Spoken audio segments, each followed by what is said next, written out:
This is your ABC 10 News Streamline, everything you need to know in 10 minutes or less. President Trump is reportedly taking new security precautions after the Secret Service found what they're calling a hunting stand that had a direct line of sight to Air Force One. It was found next to Palm Beach International Airport just before the president arrived on Friday. A White House official tells Fox News the president boarded the plane a little differently last night, using a faster, smaller staircase instead of the larger ramp that he typically uses.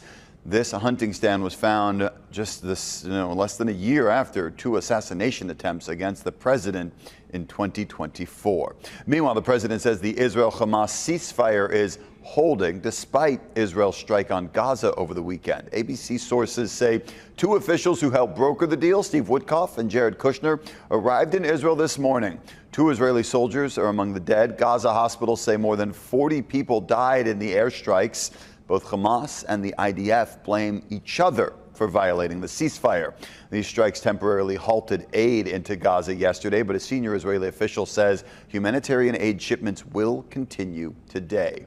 In Tel Aviv, the derby between rivals Hapoel and Maccabi was called off on Sunday morning because of violent clashes between fans. Look at this video. It captures grenades and fireworks being thrown onto the pitch ahead of the match. There were 48 smoke grenades thrown. More than a dozen people were injured.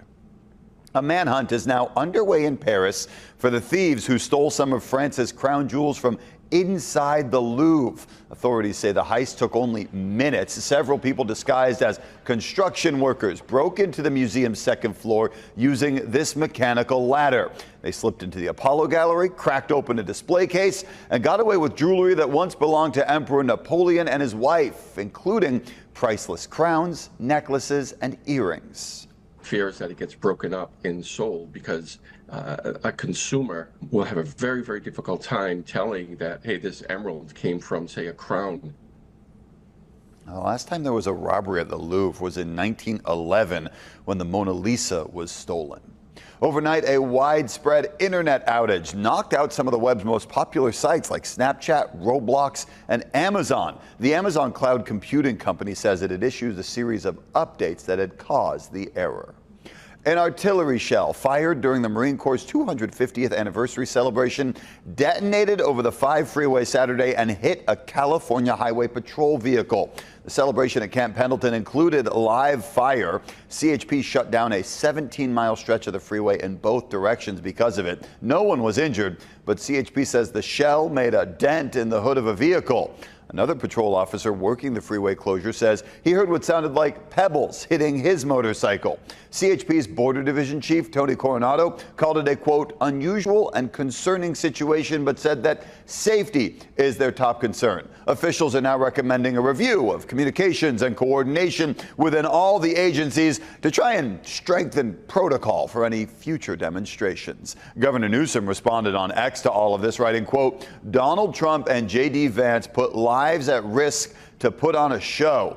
If you want to honor our troops, open the government and pay them. Speaking of that government shutdown, today the federal agency that oversees the U.S. nuclear stockpile is furloughing most of its staff because of the shutdown. A spokesperson for the Department of Energy says about 1,400 workers at the National Nuclear Security Administration will get furlough notices. Fewer than 400 workers will remain on the job to safeguard the stockpile. The agency was created in 2000. It has never furloughed federal workers until now. Sources tell CNN, despite the disruption in operations, the nuclear stockpile is reliable and there's no threat to national security. The U.S. military attacked another boat that officials believe was involved in drug trafficking. Defense Secretary Pete Hegseth said 3 men on the boat died in the airstrike. This attack happened Friday. Hegseth said the boat was affiliated with a terror group in Colombia and had substantial amounts of drugs on board. This is the 7th known strike that the U.S. military has carried out against suspected drug smugglers in the Caribbean. Now to your consumer news. Homeowners beware. There are fake garage door companies targeting neighborhoods. Scripps News Group's consumer reporter John Matarese shows you how to spot them and keep the door closed on those scams. If you're having a problem with your garage door, most of us would call a repairman to have it fixed ASAP. But in our haste to get someone out soon, you could end up the victim of a garage door ripoff.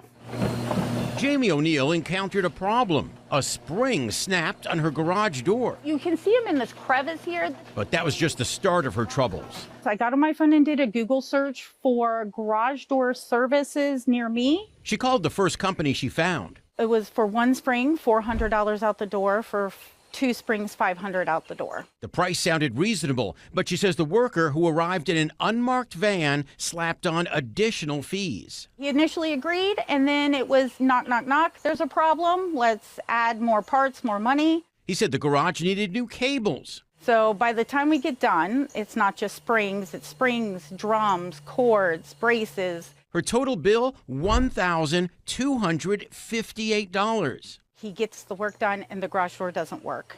And this is our warehouse. Bradford Rogers is a manager at PDQ Doors, a top-rated door installer. He says shady garage door repair companies have become a major problem, saying some have even pretended to be with his company. Sometimes those competitors aren't necessarily legitimate competitors. They are illegal operations posing as a legitimate garage door company, and they're really not. He says a repair person should have an ID and a marked truck like this. If you need garage door help, the Better Business Bureau has this advice. Don't simply call the first company that pops up in a search. Make sure you're dealing with a local business with a local address. Check for reviews and ratings. And before work begins, have a written estimate. They're fast talkers. They make you feel like you're getting a deal when really you're not. So you don't waste your money. John Matteries, Scripps News Group. Speaking of money, Halloween is next Friday, and consumers are the ones that are really going to be scared because according to Wells Fargo, cocoa prices have more than doubled since last year, and that's driving up the price of chocolate. So what can you do to save money when trick-or-treaters come around? The longer you wait, the better you're going to do on price because retailers will be looking to clear that merchandise out. Anything holiday themed, specifically for Halloween, they're going to be wanting to move that merchandise. Yeah, wait till the last minute to buy your candy is always a great idea. And for ways to save on costumes, you can go to thrift stores. You can find used costumes or, piece together your own. Think about that kid with that giant pillowcase full of chocolate is basically sitting on thousands of dollars right now. That's your ABC 10 News Streamline. Everything you need to know today in under 10 minutes.